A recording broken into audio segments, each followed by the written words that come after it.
Hi there, Mr. Evans here, looking at the final video in this Unit 3.1, looking at environmental issues and fair trade and how that could affect business costs and demand. So on this final bullet point here. So I guess this really comes under the kind of broader topic of ethics. We can define ethics as moral principles that govern the behaviour of an individual or organisation. Now, in the first video I did have a look at the AQA specification, and it makes it clear that throughout, as we're going through these topics, that ethics is an issue that we should be thinking about. So just some areas here. Certainly not an exhaustive list, but just some ideas for how a business may act in an ethical way or not. A business will need to consider the products that it sells. Is it appropriate for fast food companies to be targeting young children with things like toys that they give away with meals for young people, collectible toys that make young people want to go back? How organisations treat their suppliers. Are their suppliers treating their workforce in a fair way? It's a big issue, and there's been issues with companies like Nike and Disney in the past not managing their supply chain terribly well.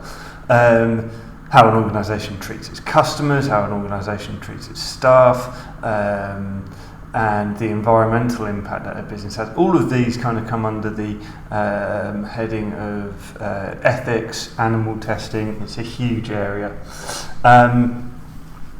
But drilling down to kind of the issues identified by AQA in this particular section, it asks us to consider the environmental impact of businesses, or the impact of the environment on businesses, cost and demand, and the impact of fair trade.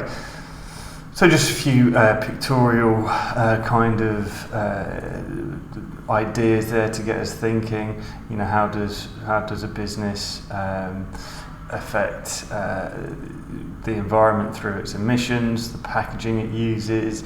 Does it have tons of vehicles out on the road that are emitting fumes, or do they use electric vehicles? All of these kind of points. So so these are some of the environmental issues affecting businesses. You can read them. The picture there of the broccoli. I mean, I've tried to avoid opinion too much in these videos, but I mean, it really annoys me when I see things like, you know, an individual piece of broccoli wrapped in plastic in supermarkets, people getting a plastic bag to carry an apple. You know, it has a huge impact on the environment, and it's really unnecessary. So how can the environment affect a business's costs? So a business might need to upgrade its equipment to become more environmentally friendly, for example purchasing electric vehicles, or just replacing older, less efficient engines with newer, more fuel efficient engines. Okay, there might be a cost there in terms of upgrading equipment, equipping chimneys with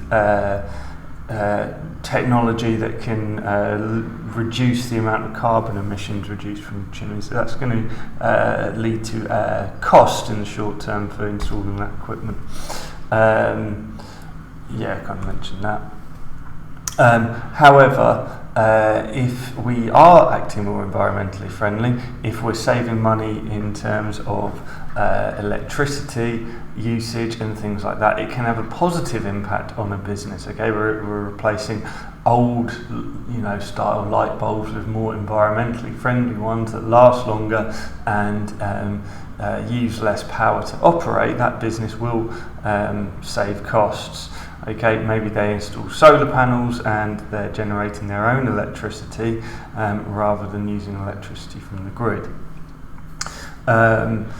And of course there is the cost to a business of not acting. So a business that is found to be polluting a river or causing damage to the environment may well receive negative publicity, which could represent a cost to them in terms of the actions they'll have to take following that.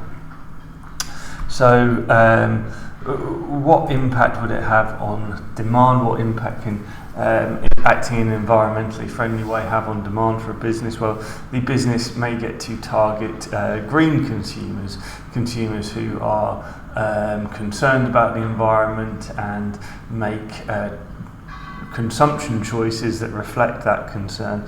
For example, people who will be prepared to pay a bit of a premium price for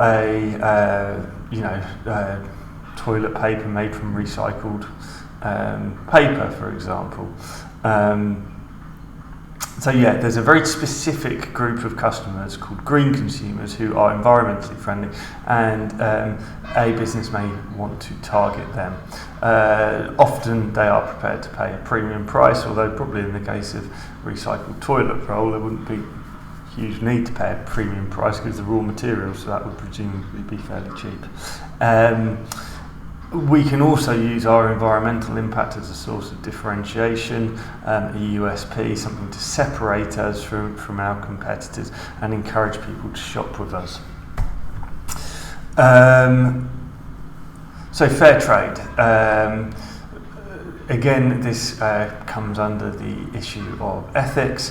Fairtrade, I've taken this from Wikipedia, it's a social movement whose stated goal is to help producers in developing countries achieve better trading conditions and to promote sustainability. Better trading conditions, in other words, not undercutting producers, paying them a reasonable price for the goods and services that they have produced.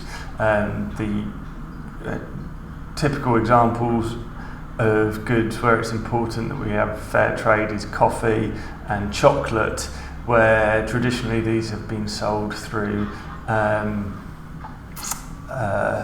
wholesalers who go to the suppliers, and huge wholesalers who have a lot of buying power and therefore can negotiate cheaper prices than it actually costs to produce these goods.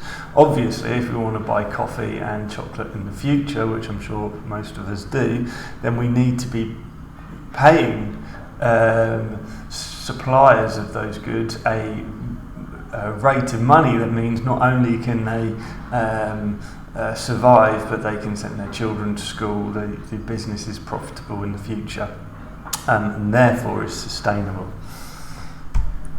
So what impact can fair trade have on costs? Well, potentially you're going to be paying more for a fairly traded good. You're going to be paying a cost that will reflect the supplier's cost of production and enable them to earn a reasonable living, which seems fair.